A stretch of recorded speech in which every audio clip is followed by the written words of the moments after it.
For a great cup of joe, there's one thing you should know. Your morning brew can also be playful. Buff Boy Brewing guys make the temperature rise. And you surely feel naughty when you swallow our coffee.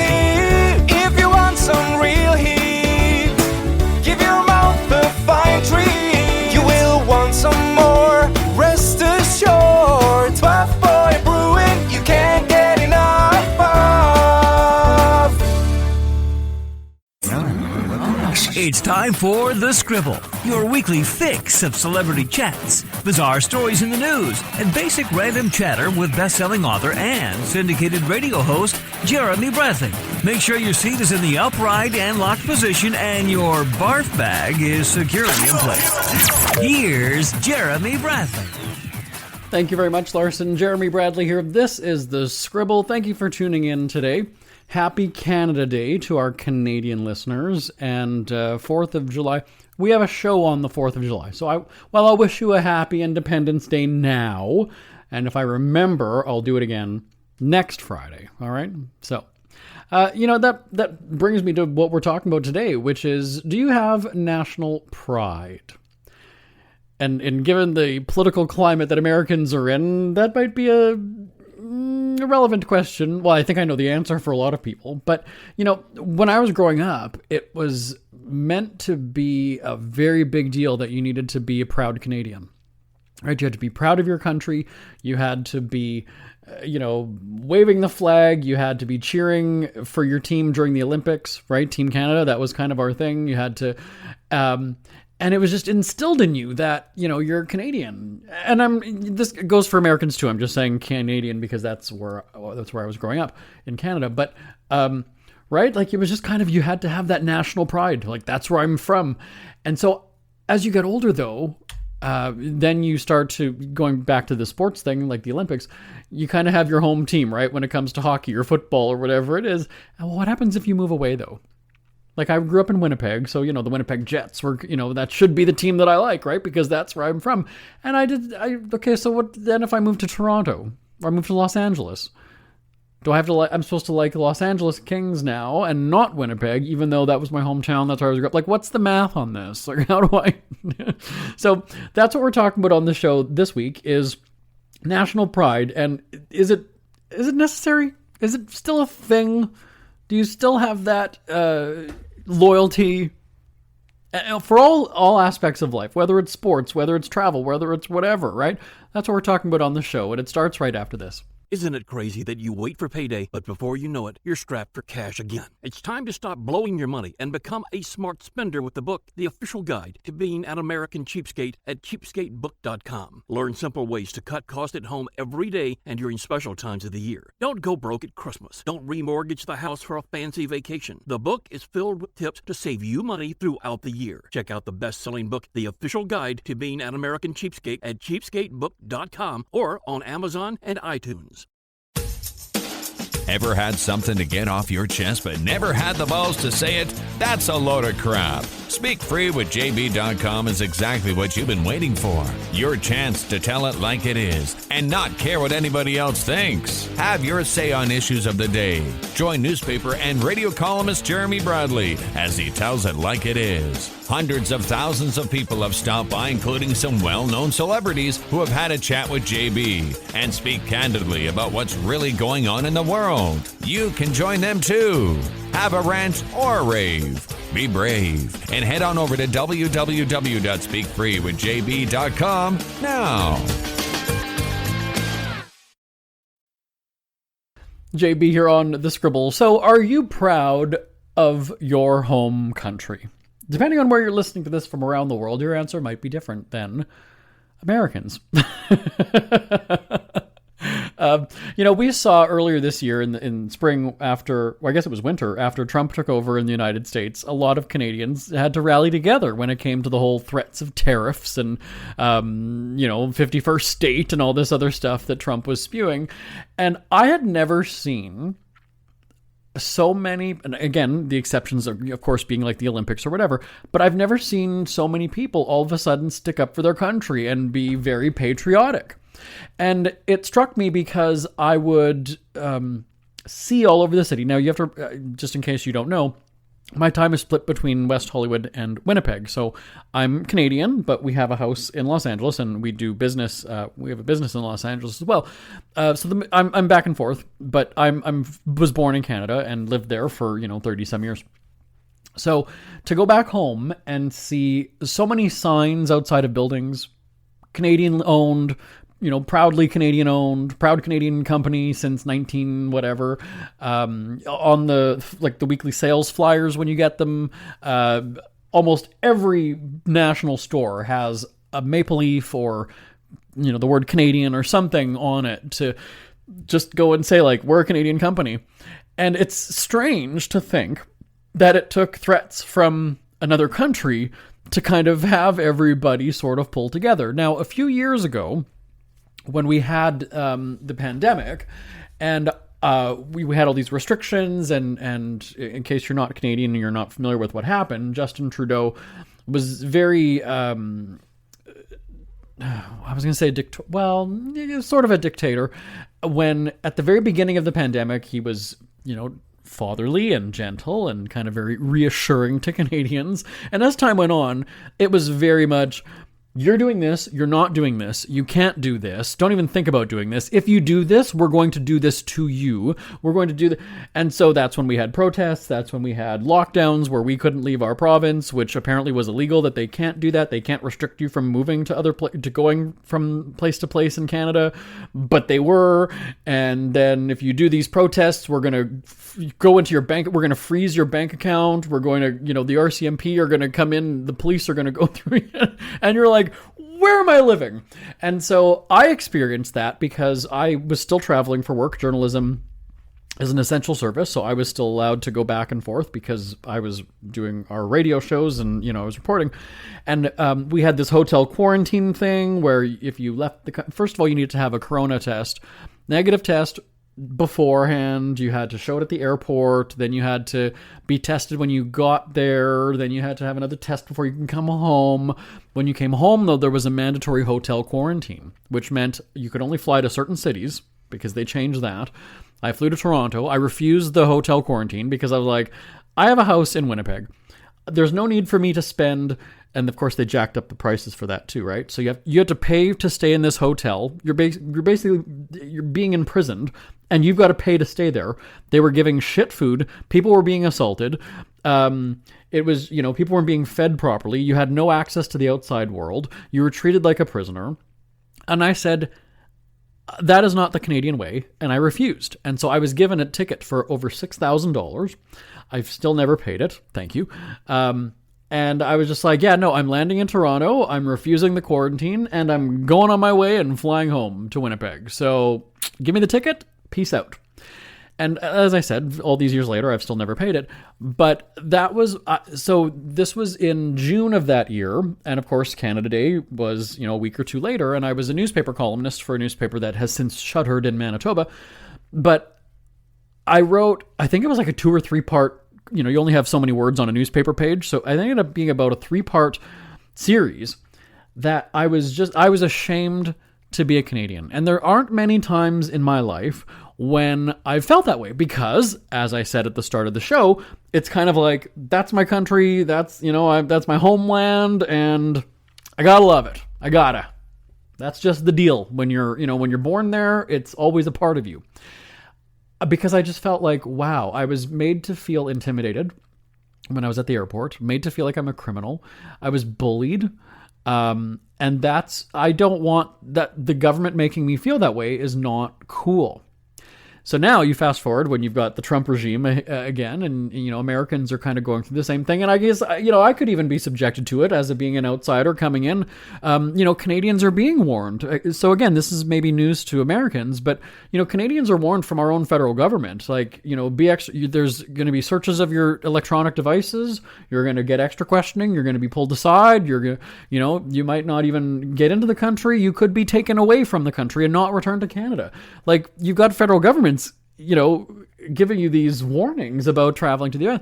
And so I'm sitting there going, yeah, it sort of reminds me of that discomfort that I felt with my own country. And that's how Americans are feeling. I don't feel that way about Canada now, but I have to think back because I was, late 30s. I don't know that I was ever that ashamed of my country. It wasn't ashamed of being Canadian. I don't know if I misspoke earlier. I was ashamed of my country. I guess in turn that would make me ashamed of being a Canadian, I guess, in a sense, now that I sort of talk it through. But you get my point, which was, I don't want to associate myself with this place. If this is how people are being treated, this is how I'm being treated, I don't want to tell people I'm from Canada. Which is just, it's a total flip, because as a Canadian, I know, having traveled many places in the world, that we are generally highly regarded. When we would do travel programming in Mexico for our syndicated radio show, we did it every year, every other year. So, we'd produced 4 or 5 years of shows there in Mexico. And also same thing with Cuba. I was told, have a maple leaf or something, have some sort of thing, something that denotes that you're Canadian, whether it's a hat, something on your luggage or your backpack or your whatever. Show you're Canadian, you're going to be treated well. And you know that I found that to be true in every place that I've gone. Panama, Cuba, Mexico, China, everywhere. Canadians were, loved. We were I didn't feel unsafe.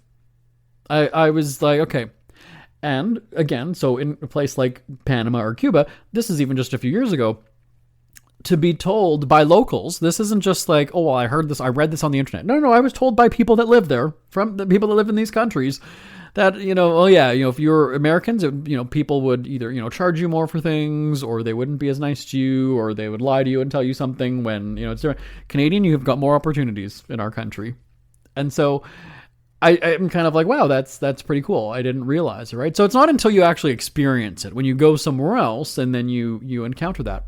But so a few years ago when we had the pandemic and the shutdowns, and that's how you were treated Canadians, fuck that. Nope, I'm not proud of my country right now. Not. Nope. And yes, I believe it was called I'm Ashamed to be a Canadian, or I was ashamed. Yeah. So thank you for that correction. They're fact checking me of my own claims right here in the moment. But you get what I'm saying, which was, how can my country do that to me? And so, you fast forward to today where, Americans are going through that. And let me be clear, I'm not saying that I'm just realizing this now. I mean, we're coming up to, like I said, to fucking July. I mean, Americans have been going through this for several months now. But yeah, it just makes you kind of go and say, like, why would I want to live in that country anymore? Like, why, and it makes you appreciate what you have back home, right? But yeah, there's not very many instances where I can sit there and go, oops, Canada, you look like an asshole on the world stage. We just haven't had that. I mean, don't quote me on that. Maybe something will happen in the next little while, but definitely when it came to the pandemic and Trudeau, flexing his muscle, and he, I think, went from being widely respected, widely regarded. It was during the pandemic where he he had some scandals, leading up to it, but that was the end. I don't think that he ever came back after that. Yeah, it was just like, you're taking away our freedoms, and we get it. We got it at the time, but the growing frustration of, you can't do this. No. All these rules, we're going to lock you down. You're going to do this. We're going to treat you like criminals. We're automatically assuming that you have a virus, and then we're going to lock you up. We're not going to feed you. We're going to give you styrofoam containers with like worse than, jail food. Seriously, if you're not familiar with the Canadian mandatory hotel quarantine, Google it. You'll see the stories from just people, reporting horrible conditions. And the logic behind it too was like, so you're going to make me sit in a hotel lobby with 50 people, and then you're going to say me traveling on an empty plane back home to Winnipeg was unsafe? Oh, okay, great. Now, here's the deal. All these years later, I still have never had corona. So let me just be clear on that. So all of these, I had to get all these things shoved up my nose just to go into the States. You're making me feel like I'm going to be coming back infected. Yep. Bottom line is I'm coming back infected. That's the way no, I've still never had it. I've never had it. So there you go. I've never paid my $6,000 ticket. I've never had corona. And look. And maybe I'm kind of proud to be Canadian again because Trudeau's gone. But yeah, so going back to what I was saying at the top of the show, just because you're from a certain place, do you have that allegiance to it? Do you have that loyalty? Do you have that? My cousin used to live in Winnipeg, and she moved to Quebec with her husband. He got a job, and so they moved away, and she still cheers for the Winnipeg Jets. even though, they live just, again, if you're not familiar with Canada, they live in Gatineau, Quebec, which is right across the river from Ottawa. So you could theoretically have 2 or 3 hockey teams that you cheer for. You could either cheer for, Montreal Canadiens or the Toronto Maple Leafs, or the Ottawa Senators, or I guess Toronto too, it's not really close, but whatever. So she still roots for the Winnipeg Jets. He's a big hockey guy too. He used to play hockey. So they still have the loyalty to the Winnipeg Jets. Yeah. But, one of my friends, Susan, she moved to Alberta, and she is all of a sudden all about the Calgary Flames. Even though she lived in Winnipeg for how many years? Nope. The new city, new team. So it just makes you want to go, really? You were that loyal? It's just because you moved away, all of a sudden you're not loyal. Okay. And I'm also fascinated by watching, I don't watch the sports, but I watch the coverage of it, and you see it on, TMZ or whatever it is. People are just so enraged they just get so into these events, these games. And I remember seeing, I don't remember which team it was, but it was a Canadian, let's say it was Toronto, whatever. And it was, that would have been the Toronto Star newspaper probably. And there was a picture that they grabbed of a woman in the stands crying because the team lost. And I laughed when I saw that. Because to me, I'm sitting here going, it's a fucking game. And you're not even on the team. And even if you are a spouse or a mom or whatever, it's a fucking game. Let's chill out. Because you look like an idiot crying that a team lost a game. You are. You're an idiot. You look stupid. Now, of course, obviously the local fans would be like, "Oh, I feel her pain." Really? She's crying because a team lost a game. Yep, lost a game. She's in tears, crying. I don't know. Again, I'm not a big sports fanatic, so for me, I'm like, I don't get that. I don't get it. I understand if you're the athlete in the Olympics and you've been training all your life and this is your one shot and you fuck it up and you disqualify or you whatever. I get crying for that. I get that. But that's your moment as the athlete in your sport on the world stage. I get you're crying. I get it. Woman in the stands, decked out in the uniform, right? The jersey, the hat, the whatever, face painting, whatever. You crying in the stands. Because the team lost a game. Yeah. That's loyalty. Don't get me wrong. That's absolutely loyalty. But come on. Okay? Come on.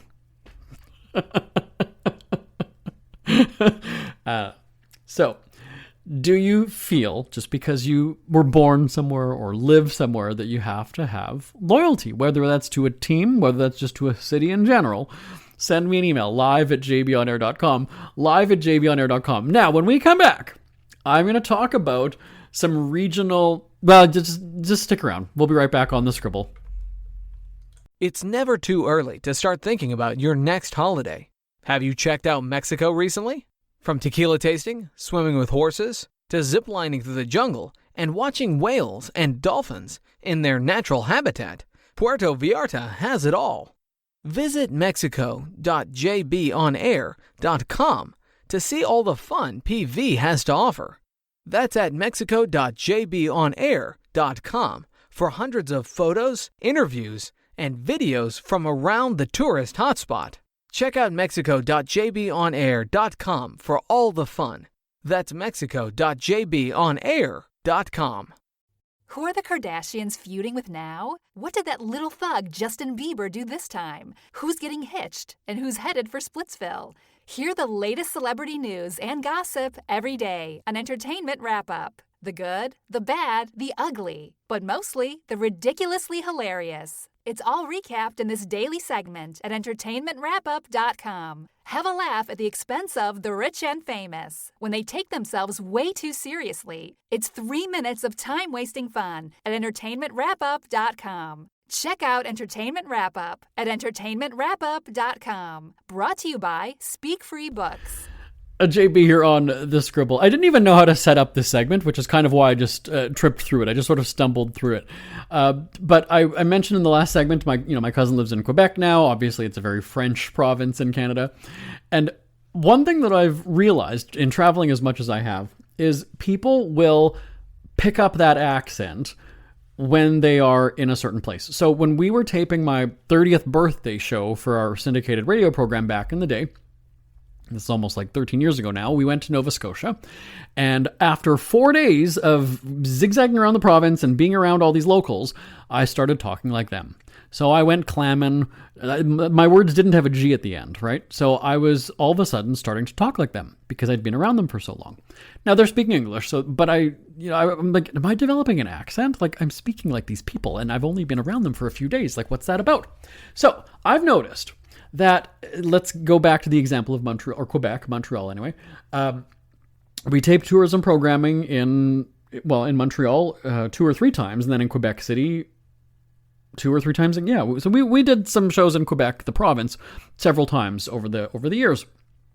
And I know French just being Canadian, but I don't speak it, and I don't speak it well enough that I wasn't hosting our show speaking it, but I maybe have a bit of chatter here and there. The problem with doing that is you run into that issue of, okay, well, I don't know what you're saying. I can speak a few sentences, and then you say something else, and I'm like, I don't know. Let's flip back to English. That's what you have to do, right? So you kind of risk that. But there's something very strange when people will choose to pronounce 1 or 2 words with the accent. For instance, I'm hosting the radio show, and I'm introducing a song by Celine Dion. That's how I pronounce her name, Celine Dion.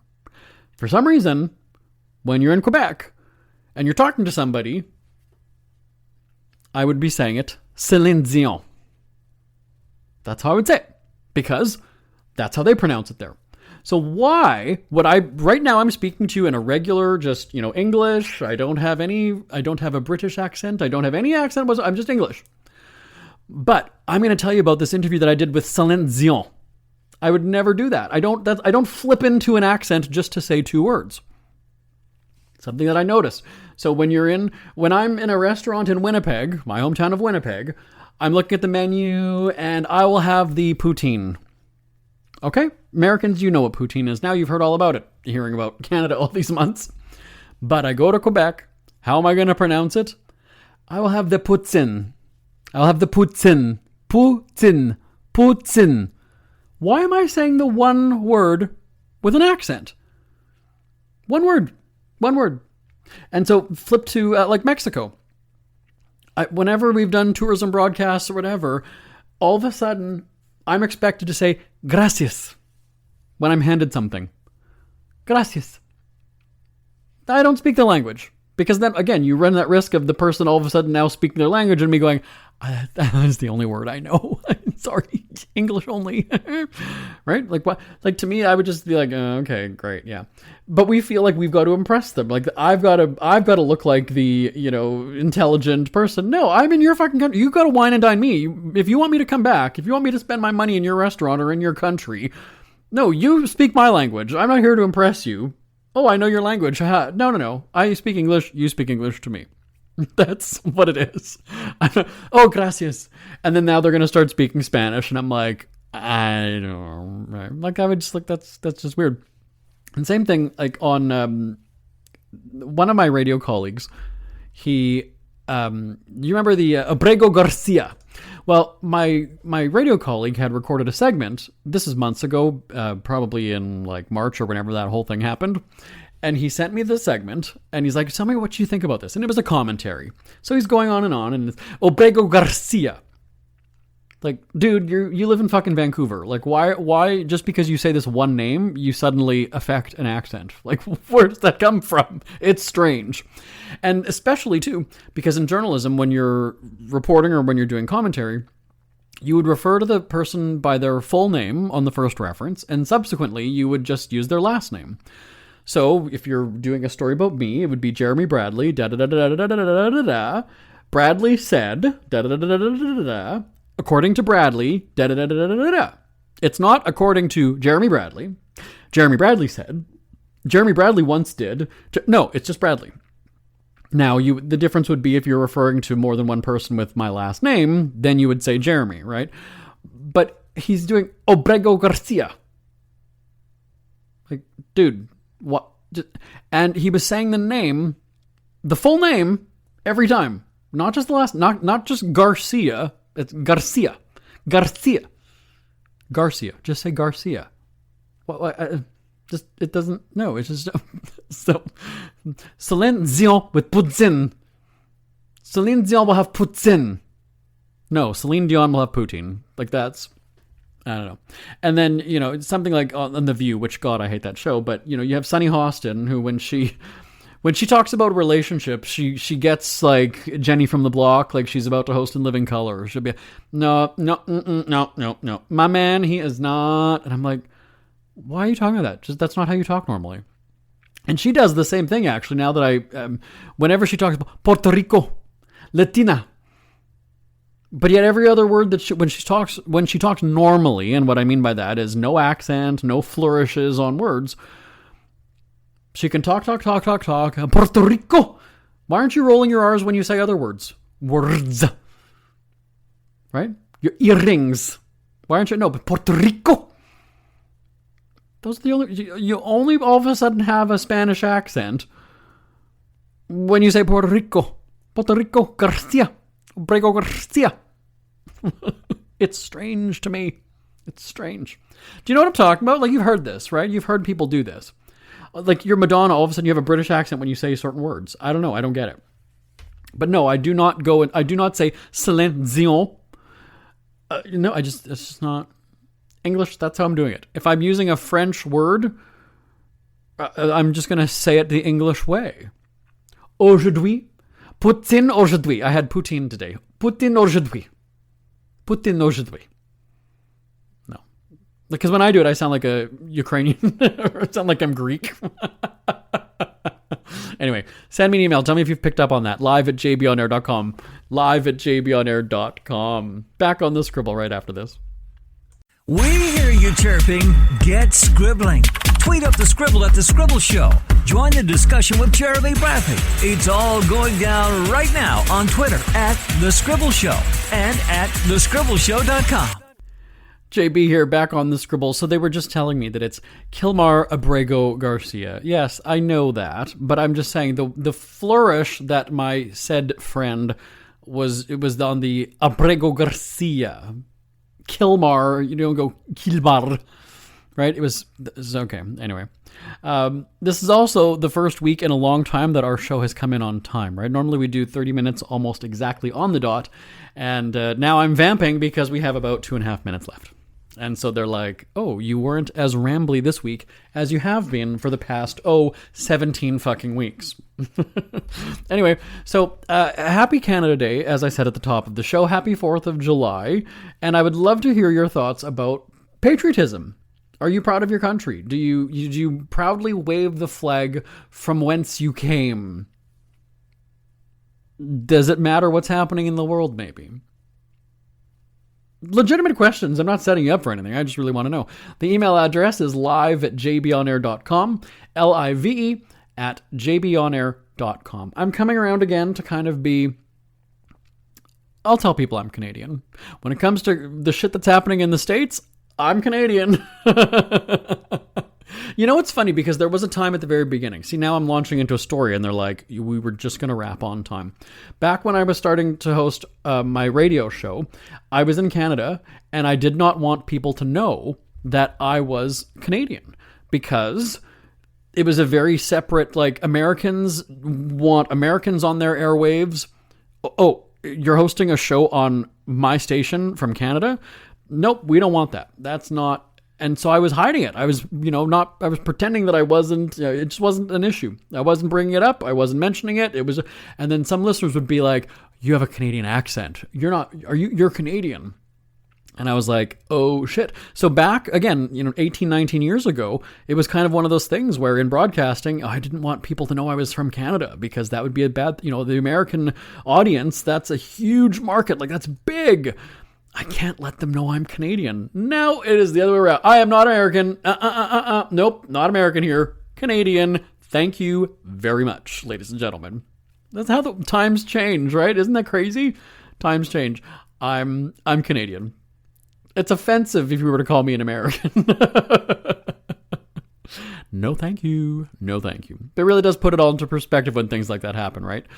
Just a few years ago, as I said, embarrassed to be Canadian. Now I'm like, I'll take it. I'm good. I'm good for now until something else happens. I will talk to you next week on The Scribble. Bye for now, everybody. Want more Scribble? Check out thescribbleshow.com for past shows, celebrity interviews, cheapskate tips, and more. That's at thescribbleshow.com and on Twitter at The Scribble Show. The Scribble is a speak-free media presentation. If you want some